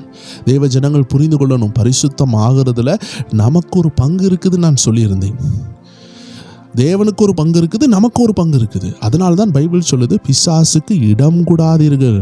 அப்படி என்றால் நம்மளால் இடம் கொடுக்க முடியும். ஸோ இடம் கொடுக்கக்கூடாதுன்னா நம்ம சில டோரெல்லாம் மூடணும். ஸோ பிசாசு மெயினாக தாக்குற இடமே உபாச டைம் தான். அதனால தான் 40 நாள் பிசாசை இயேசுவை சோதித்தான். ஸோ நீங்களும் உபாசம் எடுக்கும் பொழுது பிசாசு சோதிப்பான். ஸோ அப்போ நீங்கள் லாக் பண்ணணும், பிசாசுக்கு இடம் கொடுத்துடக்கூடாது. அதனால தான் அநேகர் உபாசம் எடுத்து வெளியே வரும் பொழுது பிசாசு பிடிச்சி வர்றதுக்கு காரணம், உபாசத்தில் அவங்க இச்சித்திருப்பாங்க. உபாசத்தில் சாப்பாடு மேலே ஆசையில் இருப்பாங்க. எப்பண்டா உபாசம் முடியும் சாப்பிடணும்னு இருப்பாங்க. ஒரு தேவஜனம் உபாசம் எடுக்கிறீங்கன்னா சாப்பாடு மைண்ட் செட்டை மாற்றி வச்சுட்டு முடிஞ்ச உடனே சாப்பிடணும்னு ஒரு ஆசையில் நீங்கள் இருக்கிறீங்கன்னா இன்னும் நீங்கள் என்ன செய்றீங்க? உண்மையான உபாசத்தை எடுக்கலை. உபாசம் முடிந்தாலும் அவசரப்படாமல், இன்றைக்கி அநேகர் உபாசம் முடித்துட்டு நேராக போய் 21 நாள் உபாசம் எடுப்பாங்க. முடிந்த உடனே சிக்கன், பிரியாணி எல்லாம் சாப்பிடுவாங்க. தேவஜனங்கள் கவனமாக இருக்க வேண்டும். உபாசம் எடுக்கும் பொழுது ஒரு நல்ல மைண்ட் செட்டு, நல்ல ஜப வாழ்க்கை ஆண்டு கொடுத்துருப்பார். இது எடுத்து முடித்த உடனே அவங்க தொலைச்சிருவாங்க. எடுத்து முடித்த உடனே சிக்கன், அடுத்த நாள் மட்டன், அடுத்த நாள் பீஃப். ஏன்னா அவங்க நிறைய நாள் காத்திருந்துட்டாங்களாம். தேவஜனமே, அப்படிப்பட்ட தவறான விஷயத்தை செஞ்சு விடக்கூடாது. ஏன்னால் அது உங்கள் உடம்பையே பாதித்து விடும். அநேக நேரம் உங்களுக்கு அல்சர் வரும், உங்கள் உயிருக்கே ஆபத்து. 21 நாள் நீங்கள் சாப்பிடாமல் இருக்கும்போது உங்கள் குடல்லாம் சுருங்கி போயிருக்கும். பிசாசு உங்கள்கிட்ட தந்திரமாக சொல்லுவான், போய் சாப்பிடுன்னு. நீங்கள் முடிஞ்ச உடனே இயேசுநாதருக்கு பாருங்கள், அப்பத்தை எடுத்து சாப்பிடுன்னு அவன் இடைபடுறான். அவன் சொன்னதில் என்ன தப்பு இருக்குது? 40 நாள் பசியாக இருக்கிறீங்கய்யா, இப்போ இந்த அப்பத்தை சாப்பிடுங்கன்னு சொல்கிறான். 40 நாள் முடிஞ்ச பிறகு சாப்பிட்றதுல என்ன தப்பு இருக்குது? தப்பே இல்லை, அவன் நல்லது தானே சொன்னான். இப்படி என்றால் பிசாசு நல்லதே சொன்னாலும் தேவ பிள்ளைகள் கேட்கக்கூடாது. ஏன்னா சொல்கிறது பிசாசு. திரும்பியும் சொல்லுகிறேன், பிசாசு நல்லதே சொன்னாலும் தேவ பிள்ளைகள் கேட்கக்கூடாது. ஏன்னா சொன்னது பிசாசு. அதே மாதிரி நம்ம ஆண்டவர் வேதனையான ஒரு விஷயம் சொன்னாலும் அதை நம்ம கேட்க வேண்டும். ஏன்னா சொன்னது ஆண்டவர். ஸோ நம்ம ஆண்டவர் சாப்பிட்டு முடித்த உடனே, அதாவது உபாசம் எடுத்து முடித்த உடனே உங்களை சாப்பிட்றதுக்கு அவர் நடத்துவார். தேவ ஜனங்கள் ஜாக்கிரதையாக சாப்பிட வேண்டும். 2-3 நாள் நீங்கள் உபாசம் எடுத்தால் முடிந்த பிறகு வீட்டில் இருக்கிறத சாப்பிடலாம். ஆனால் 21 நாள் 40 நாள் எடுக்கிற தேவ பிள்ளைகளை பிசாசு வஞ்சிக்கிறதுக்கு ட்ரை பண்ணுவான். 40 நாள் உபாசம் முடிந்த உடனே டூப்ளிகேட் ஆசீர்வாதங்களை அவன் கொண்டு வருவான். ஏன்னா உபாசம் முடிந்த உடனே போராட்டம் இருக்கும். வீட்டுக்கு வந்தால் ஆமீன், சில காரியங்கள் மாறாதது போலவே இருக்கும். ஆனால் ஒரு நாளும் கிரையம் வீணாகாது, ஒரு நாளும் வீணாகாது. தேவ ஜனங்கள் புரிந்து கொள்ள வேண்டும். உபாசம் எடுத்து முடித்த பிறகும் சில விஷயங்கள், திருமண அலையன்ஸ் திடீர்னு நடக்காதது போல இருக்கும், திடீர்னு வந்தது போல இருக்கும். தேவ ஜனங்கள் பொறுமையாக இருக்கணும். ஏன்னா டக்குன்னு சாத்தான் ஒரு டூப்ளிகேட்டை கொண்டு வருவான். இயேசுநாதர்கிட்டே டூப்ளிகேட் கொண்டு வரான். ஐயா பசியாக இருக்கிறீங்களே சாப்பிடுங்கன்னு சொல்கிறான். அவர் சாப்பிட தான் போகிறாரு, ஆனால் அவன் சொல்கிறத சாப்பிடக்கூடாது. அதுதான் விஷயம். நீங்கள் ஏதோ ஒரு விஷயத்துக்காக ஜெபித்திருப்பீங்க, அதுக்கு ஆர்டிஃபிஷியலாக ஒரு டூப்ளிகேட்டை கொண்டு வருவான். நீங்கள் உபாசம் முடித்திருப்பீங்க, ஒரு நல்ல வேலைக்காக ஜெபித்திருந்திருப்பீங்க, ஆண்டவர் அதுக்காக ஜெபிக்க வைத்திருப்பார். சில ரகசியங்களை வெளிப்படுத்துறதுக்கும் உபாசம் எடுப்பாங்க. தானியேல் பாருங்கள், தேசத்தினுடைய ரகசியம் வெளிப்படுறதுக்காக உபாசம் எடுத்தார். ஸோ உபாசம் சொல்கிறது ஆண்டவர் சில விஷயங்களுக்காக அவங்களை எடுக்க வைத்திருப்பார். ஸோ அந்த விஷயங்களை நீங்கள் ஜெபித்து முடித்து வந்த உடனே பிசாசு சில நபர்களை அனுப்பி டூப்ளிகேட்டாக கொண்டு வருவான். திருமண விஷயத்திற்காக யாராவது ஜெபித்து முடித்து இருக்கும் பொழுது ஒரு திருமண அழைப்பிதழ் சடார்னு வரும். நம்ம நினைப்போம், ஓ ஆண்டவர் 40 நாள் உபாசத்தை கேட்டுட்டார், 20 நாள் உபாசத்தை கேட்டுட்டார், உடனே பதில் வந்துட்டு நினைப்போம். தேவஜனமே, அது பிசாசனுடைய தந்திரம். நீங்கள் புரிந்து கொள்ளணும். அதுக்குள்ளே போகும்பொழுது தான் தெரியும். நம்மளை பிசாசு இச்சையை காண்பித்து, ஒரு ஆசையை காண்பித்து நம்மளை உள்ளே கொண்டு போயிடுவான். அதனால் அது டூப்ளிகேட்டாக இல்லையான்னு நீங்கள் ஜபத்தில் இருந்து ஆண்டவர் புரிய வைத்து விடுவார். ஏன்னா மின்னுவதெல்லாம் பொன்னல்ல, வெள்ளையாக இருக்கிறதெல்லாம் பாலல்ல. வெள்ளையாக இருக்கிறதுல சில நேரம் பாம்பு குத்தி பாய்சன் கூட வெள்ளையாக தான் இருக்குது. அதே மாதிரி ஃபினாயிலும் வெள்ளையாக தான் இருக்குது. வெளுத்ததெல்லாம் பாலல்ல, மின்னுவதெல்லாம் பொன்னல்ல. தேவச்சனங்கள் நமக்கு வர்ற ஆசீர்வாதங்களை பொறுமையாக இருக்கணும். ஏசப்பா உபாசம் முடிஞ்ச உடனே சாப்பாடை கொண்டு நீட்டுறான். அது பிசாசு கொண்டு வர தந்திரம். ஸோ முடிந்த உடனே ஆசீர்வாதங்கள் வர்றது போல இருக்கும். நீங்கள் பொறுமையாக இருந்து அது தேவ சித்தமான்னு பார்க்கும் பொழுது ஆண்டவர் உணர்த்தி, அது தேவ சித்தம்னா ஆசீர்வாதமாக இருக்கும். தேவ சித்தம் இல்லையா நீங்கள் புரிஞ்சு கொள்ளணும், எப்போவுமே ஒரு டூப்ளிகேட்டை கொண்டு வருவான். இன்னும் ஒரு ரகசியம் தேவஜனமே, நீங்கள் உபாசம் எடுத்துக்கொண்டு இருக்கும் பொழுது, அந்த எடுத்து முடியும் பொழுது உங்கள் சாப்பாடு விஷயத்தில் சத்துரு ரொம்பவே ஏமாற்றுவான். ஒரு ஊழியர்கிட்ட பிசாசு சொல்லியிருக்கிறான், இந்த 40 நாள் உபாசம் பண்ணிட்டல்ல, இந்த தயிர் கொஞ்சம் குடி, கொஞ்சம் உரப்பாக கொஞ்சம் சாப்பிடு அப்படின்னு சொல்லி அவன் ஏவுதல் கொடுக்குறான். ஆண்டு சொல்கிறாரு, வேண்டான்னு சொல்கிறாரு. அவர் அதை மீறி அதை சாப்பிட்டு தயிரை குடிச்சிட்டாரு. தயிர் ரொம்ப உடம்பு குளிர்ச்சியானது, அவருக்கு குளிர்ச்சி செட் ஆகாது போல். அதே மாதிரி அந்த வத்தல் பொடி அவர் வயிற்றுக்குள்ளாடி அந்த காரமான உணவு சாப்பிட்ட உடன் நல்லா 40 நாளும் பசியில் இருந்த அவர் காரமாக எடுத்து சாப்பிட்ட உடன் உடம்புல உடனே அல்சர் தாக்கி ஒரு சைடு ஃபுல்லாக ஸ்டோக் ஆகி அவர் அடுத்த கிட்டத்தட்ட ஒரு 3 மாத அளவும் அவர் பாதிக்கப்பட்டிருந்தார். அப்போ தான் அவர் அநேகருக்கு சாட்சியாக சொன்னார், உபாசம் முடிக்கிறவர்கள் உணவு ஆசையில் விழுந்து விடாதீர்கள், பண ஆசையில் விழுந்து விடாதீர்கள், இச்சையில் விழுந்து விடாதீர்கள். பண ஆசை, பொன் ஆசை, இந்த மாதிரி எந்த ஆசையிலையும் தேவ ஜனங்கள் விழுந்து விடக்கூடாது. உபாசம் எடுக்கிறது விஷயம் அல்ல, அது நம்ம எழும்புறதுக்காக எடுக்கிற விஷயம், அது நம்ம விழுந்து போகிறதுக்கு அல்ல. இன்றைக்கி உபாசம் எடுத்து விழுந்து போகிறவர்கள் அநேகர் இருக்கிறாங்க. உபவாசம் நான் 40 நாள் எடுத்துட்டேன்னு ஒரு பெருமை அநேகருக்குள்ளே வர்றதுக்கு வாய்ப்பு இருக்குது. தேவ ஜனமே, 40 நாள் எடுக்கிறீங்க, 21 நாள் எடுக்கிறீங்கன்னா அது கிருபையினால் எடுத்தோம். அவர் கிருபை தரலைன்னா நம்ம எடுத்திருக்க முடியுமா? இப்போ இதே கிருபை வேற ஆளுக்கு வந்து அவங்க எடுப்பாங்க. நீ எடுக்கலை, நீங்கள் எடுக்கலை அப்படின்னு நம்ம யாரையும் சொல்ல முடியாது. ஏன்னா நமக்கு கிருபை கிடச்சிச்சு, நம்ம எடுத்தோம். ஸோ உபவாசம் எடுக்கும்போது தேவஜனமே, கர்த்தருடைய ஆவியானுடைய சத்தம் தெளிவாக கேட்கும். நமக்குள்ளே இருக்கிற அசடுகள் மாறும். நம்ம ஆவியில் ஃபோக்கஸ் பண்ண முடியும். ஆவிக்குரிய சிந்தனை நமக்கு உண்டாகும். ஆவியின் சிந்தனை ஜீவனும் சமாதானம் வேதம் சொல்லுகிறது. ஸோ இந்த இடத்துல நம்ம வாசித்தோம் பார்த்தீங்களா, மத்தேயு அதில் பார்த்தீங்கன்னா சீசர்கள் என்ன செய்கிறாங்க, பிசாசை விரட்ட முடியாமல் இருக்கிறாங்க. அந்த சின்ன பையனுடைய தகப்பன் என்ன செய்கிறாரு, அந்த பிசாசை விரட்ட முடியலன்னு சொல்லி இயேசுநாதர்கிட்ட கொண்டு வர்றாரு. இயேசுநாதர் மலையிலேருந்து ஜெபித்துட்டு இறங்குறாரு. இறங்கிட்டு ஒரு ரகசியத்தை சொல்கிறாரு, உங்களுக்கு விசுவாசம் வேணும். இவ்வகையான பிசாசு ஜாதி பிசாசு, அது என்ன போட்டிருக்குது, மத்தேயு 17:21 போட்டிருக்கு. இந்த ஜாதி பிசாசு ஜபத்தினாலும் உபவாசத்தினாலுமே அன்றி வேற எதுனாலையும் புறப்பட்டு போகாது. அப்படின்னா என்ன தேவச்சனமே, உபவாச ஜபம் விசுவாசத்தை அதிகரிக்க பண்ணும். உபவாச ஜபம் பண்ணா பிசாசு ஓடும். இயேசு சொல்றாரு, நீங்க ஜபம் பண்றீங்க ஓகே தான், ஆனா உபவாச ஜபம் இன்னும் பண்ணல. சில போராட்டங்களுக்கு நம்ம உபவாச ஜபம் பண்ண வேண்டியது இருக்கும். ஸோ தேவ ஜனங்கள் உங்கள் சரீரத்தினுடைய ஹெல்த்தை பார்த்து அரை நேரம், ஒரு நேரம், 3 நாள், ஆண்டவருடைய நடத்துதல் படி 7 நாள், 21 நாள், 10 நாள், 14 நாள், இல்லை 40 நாள், உங்கள் திராணிக்கு ஏற்றபடி நீங்கள் ஜெபித்து பாருங்கள், மாற்றங்கள் உண்டாகும். தெளிவாக ஆண்டவராக இயேசு சொல்லிவிட்டார். இந்த ஜாதி பிசாசு, இந்த கேட்டகரியான பிசாசு, நிறைய பேர் ஜாதின்னு நினச்சிருவாங்க. இது நம்ம தமிழ்நாட்டு இந்தியாவில் உள்ள ஜாதி கிடையாது. அந்த ஜாதியை பற்றி ஆண்டவர் சொல்லலை. இது என்ன ஜாதினா, இது ஒரு வகையை பற்றி சொல்கிறார். ஒரு குறிப்பிட்ட கேட்டகரி பிசாசு இருக்குது. அந்த கேட்டகரியான பிசாசு என்ன செய்யும்னா, அந்த குறிப்பிட்ட வகையான பிசாசு உபவாச ஜபத்துக்கு பயப்படுது. ஏன்னா உபவாச ஜபம் பண்ணும் பொழுது வசனம் உங்களுக்குள்ளே போகும். ஏசப்பா சொன்ன ஃபஸ்ட்டு கம்ப்ளைண்ட்டு, விசுவாசம் இல்லாத சந்ததி யாரே. விசுவாசம் எப்படி வரும்? விசுவாசம் கேள்வியினால் வரும். அந்த கேள்வி வேத வசனத்தினால் வரும். கேள்வி என்றால் கேட்கிறது, listening. Faith come from listening by the word of God. விசுவாசம் வசனத்தை கேட்க போது வருது. ஸோ நீங்கள் உபவாசத்தில் என்ன செய்வீங்க, முழுக்க வசனத்தை கேட்டுக்கொண்டு இருப்பீங்க. முழுக்க துதி பாடல் இருக்கும்.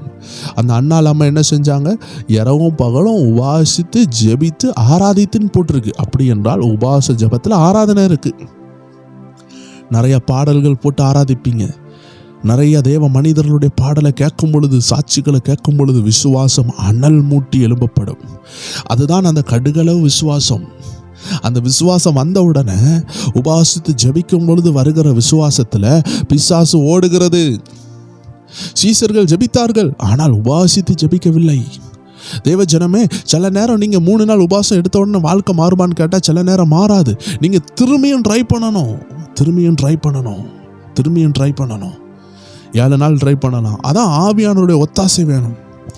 ஸோ நம்ம புதிய ஏற்பாட்டிலையும் பார்த்தோம். இயேசுநாதர் எடுத்தார், அன்னாள் எடுத்தாங்க, அப்போஸ்தலர் 13 சீசர்கள் எடுத்தாங்க.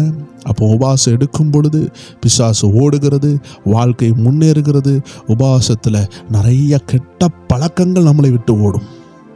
ஏன்னா 21 நாள் நீங்கள் எடுக்கும் பொழுது ஃபிசிக்கலாக என்ன நடக்குதுன்னா, ஒரு மைண்ட் செட் உருவாகுமா. ஸோ 21 நாள் எடுக்கிற உபவாசம் வந்து ரொம்ப அட்வான்டேஜான ஒரு ஃபாஸ்டிங்.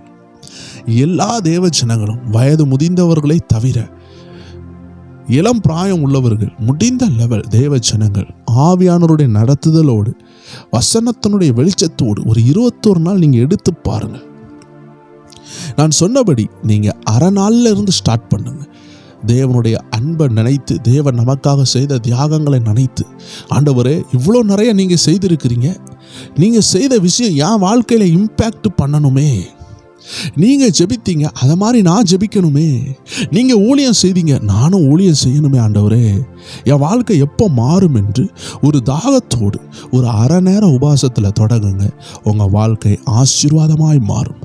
கடந்த 15 ஆண்டுகள் நான் உபவாசம் ஜெபம் எடுத்து என் ஊழியத்தில் மாற்றங்கள், என் வாழ்க்கையில் மாற்றங்கள், அநேக மாற்றங்களை நான் அனுபவித்திருக்கிறேன். தேவச்சனமே, எத்தனையோ முறை 21 நாட்கள் உபவாசம், 3 நாட்கள் உபவாசம், 40 நாட்கள் உபவாசம், 100 நாள் ஒரு நேரம் வைத்து 100 நாள் ஜெபம் என்று பல காரியங்களை செய்து என் வாழ்க்கையில் உபவாசத்தினால் நான் நிரப்பப்பட கர்த்தர் உதவி செய்தார். அதனுடைய அபிஷேகமும் அதனுடைய விடுதலையும் நான் பார்த்து கொண்டு தான் இருக்கிறேன். இன்னைக்கு இவ்வளோ காரியங்களை இந்த ஸ்பிரிச்சுவல் WF சேனல் மூலமாக உங்களோடு பகிர்ந்து கொள்ள செய்கிறதும் அந்த உபவாச ஜெபத்தினுடைய விளைவுதான். என்னுடைய ஊழியங்களை நான் செய்யும் பொழுது பிசாசுகள் ஓடுகிறதை பார்த்திருக்கிறேன். பரிசுத்த ஆவியான ஒரு குழப்பமான நேரத்தில் அந்த போராட்டம் எங்கிருந்து வருதுன்னு சொல்லி அந்த நபர்களுடைய பெயர்களை அக்குறைட்டாக என் இருதயத்தில் பேசுகிறதையும் நான் பார்த்திருக்கிறேன். இங்கே பேசி கொண்டிருக்கும் பொழுது வடநாட்டில் அங்கே என்ன நடக்குதுன்னு கூட ஆவியானவர் காட்டுகிறதை நான் பார்த்துருக்கிறேன். சில நேரம் சில ஃபோன் காலில் பேசி கொண்டு இருக்கும் பொழுது வெளிநாட்டில் என்ன செய்து கொண்டு இருக்கிறாங்க அந்த நபர்கள் பேசும் பொழுது வெளிநாட்டிலிருந்து ஃபோன் பண்ணுவாங்க. நான் சொல்லுவேன், உங்கள் வீட்டில் இப்படி போராட்டம் இருக்குன்னு ஆவியானவர் தெளிவாக காட்டுவார். ஒரு முறை நான் தமிழ்நாட்டிலிருந்து ஜெபிக்கிறேன். வடநாட்டில் உள்ள ஒரு பிசாசு ஆட தொடங்கிட்டு செல்போன் மூலமாக தான் ஜெபிக்கும் பொழுது அந்த பிசாசிலிருந்து விடுதலை உண்டானது. இப்படி பல அனுபவங்கள் சொல்லிக்கொண்டே போகலாம். ஆனால் ஒன்று, தேவச்சனங்கள் உபவாசம் எடுக்கும் பொழுது முழுக்க சந்தோஷத்தோடு நல்லா ஃப்ரெஷ்ஷாக, பிறருக்காக அல்ல, பிறர்கிட்ட காட்டுகிறதுக்காகவும் அல்ல, நம்ம வாழ்க்கை மாறுறதுக்காக தேவச்சனங்கள் எடுக்க வேண்டும். இப்படி செய்தால் நீங்கள் ஆவிக்குரிய வாழ்க்கையில் உங்கள் ஆவியை பலப்படுத்தி விடுவீர்கள். இந்த பலனோடு ஒரு வருஷம் ஓடுறதுக்கு உங்கள் ஜெப தடையில்லாமல் ஜெபிக்கிறதுக்கு அது உதவியாக இருக்கும். ஆனால் உபவாசம் முடிந்தவுடன் பழைய லைஃப் ஸ்டைலை நீங்கள் தொடர்ந்து விடக்கூடாது. உபவாசம் எடுத்து அநேக விடுதலைகளை பெற்றிருப்பீர்கள். அந்த விடுதலைகளை நீங்கள் காத்துக்கொள்ள வேண்டும். அநேகர் உபவாசம் எடுத்தவுடன் 1வது நாளில் அவங்க எப்படி இருந்தாங்களோ, உபவாசம் எடுக்கிறதுக்கு முந்தின நாள் எப்படி இருந்தாங்களோ அந்த லைஃப்பை திரும்பியும் கொண்டு வந்துடுவாங்க. திரும்பியும் சண்டை, திரும்பியும் வாக்குவாதம், திரும்பியும் கெட்ட வார்த்தை. இது எல்லாம் நீங்கள் அவாய்ட் பண்ணுறதுக்காக தான் ஆண்டவர் சமூகத்தில் உட்கார்ந்து ஜெபிக்கிறீங்க. இதில் ஒரு மாற்றம் உண்டான பிறகு திரும்பி அதை என்ன செஞ்சு விடக்கூடாது, கொண்டு வராமல் பாதுகாக்கணும். உங்கள் காலில் ஒரு புண்ணாகி விட்டது, ஒரு அடிபட்டு விட்டது, ஒரு 20 நாள் நீங்கள் காத்திருக்கும் போது அந்த புண்ணு ஆறும். ஆனால் ஆறுன புண்ணுக்கு மேலே திரும்பி நீங்கள் என்ன செய்கிறீங்க, ஃபேண்டோ துணியோ படும் பொழுது அது திரும்பியும் அது என்ன ஆகும், அந்த புண்ணு திரும்பியும் உருவெடுக்கும். தண்ணி படும் பொழுது அது திரும்பியும் உருவெடுக்கும். ஸோ அது பெர்ஃபெக்டாக ஆறுற வரைக்கும் நம்ம விட்டு விடணும். இதே போல தான் உபவாச ஜெபத்தில் இருந்து அநேக காரியத்தில் விடுதலையை பெற்று எழும்பி கொண்டிருக்கிற தேவஜனம் உபவாசம் முடிந்த பிறகும் அதில் கவனமாக இருந்து கஷ்டப்பட்டு பெற்றுக்கொண்ட நல்ல கிருபைகளை இழந்து விடாதபடி, தேவ வார்த்தைகளை இழந்து விடாதபடி, அதை அனுதின ஜபத்தினால அதை அனல் மூட்டி எழுப்ப கர்த்தர் உங்களுக்கு உதவி செய்வாராக. ஸோ உபவாசத்தை குறித்து சில அடிப்படை ஞானத்தை இந்த வீடியோவில் நீங்கள் பெற்றிருப்பீங்கள் நான் விசுவாசிக்கிறேன். ஸோ உபவாசம் என்பது பிசாசை விரட்டக்கூடியது. உபவாசம் என்பது உங்களை ஆயத்தப்பட வைக்கிறது. உபவாசம் என்பது உங்களை மாற்றுகிறது. உபவாசம் என்பது பரிசுத்த ஆவியினால் நடத்தப்பட்டு செய்ய வேண்டியது. உபவாசம் உங்களை மாம்ச சிந்தனையிலிருந்து ஆவிக்குரிய சிந்தனையில் ஃபோக்கஸ் பண்ண வைக்கிறது. உபவாசம் எப்படி எடுக்கணும், எப்படிப்பட்ட டைமில் எடுக்கணும், எப்படி ஸ்டார்ட் பண்ணணும், ஸ்டார்ட் பண்ணி முடித்த பிறகு எப்படி ஜாக்கிரதையாக இருக்கணும், உபவாசத்தில் உள்ள நன்மைகள், விடுதலைகள் எல்லாம் நம்ம இந்த வீடியோவில் பார்த்தோம் தேவச்சனமே. இப்போ இதை கேட்டுக்கொண்டு இருக்கிற யாராக இருந்தாலும் சரி, பரிசுத்த ஆவியானுடைய ஆலோசனையின்படி நீங்கள் உபவாச நாட்களை நியமியுங்கள், ஜெபித்து பாருங்கள், வெற்றியை காண்பீர்கள். இது ஒரு அடிப்படையான விஷயம். எல்லா தேவஜனங்களும் தெரிந்திருக்க வேண்டிய விஷயத்தை உங்களோடு பகிர்ந்து கொள்ள, அனுபவ ரீதியாக பகிர்ந்து கொள்ள கர்த்தர் உதவி செய்தார். இப்படிப்பட்ட அநேக ஆவிக்குரிய ரகசியங்களை, வாழ்க்கைக்கு பிரயோஜனமான ரகசியங்களை நம்ம இந்த ஸ்பிரிச்சுவல் WF என்ற சேனல் மூலமாக பார்த்து கொண்டிருக்கிறோம். எப்பொழுதெல்லாம் ஆண்டவர் இடைப்படுகிறாரோ அப்பொழுதெல்லாம் நல்ல நல்ல வீடியோக்களை கொண்டு கொண்டிருக்கிறோம். தேவஜனங்கள் ஜெபத்தோடு தொடர்ந்து இணைந்திருங்க. தொடர்ந்து வேறு வீடியோவில் நம்ம சந்திக்கலாம். எல்லா செவ்வாய்க்கிழமையும் எல்லா வியாழக்கிழமையும் உங்களுக்காக விசேஷித்த வெளியீடு நாங்கள் வெளியிட்டு கொண்டிருக்கிறோம். வருகிற நாட்களில் முடிந்த லெவல் தொடர்ச்சியாக வெளியிட ஆண்டவர் உதவி செய்வாராக. மீண்டும் வேறு வீடியோவில் சந்திக்கலாம். God bless you. ஆமென்.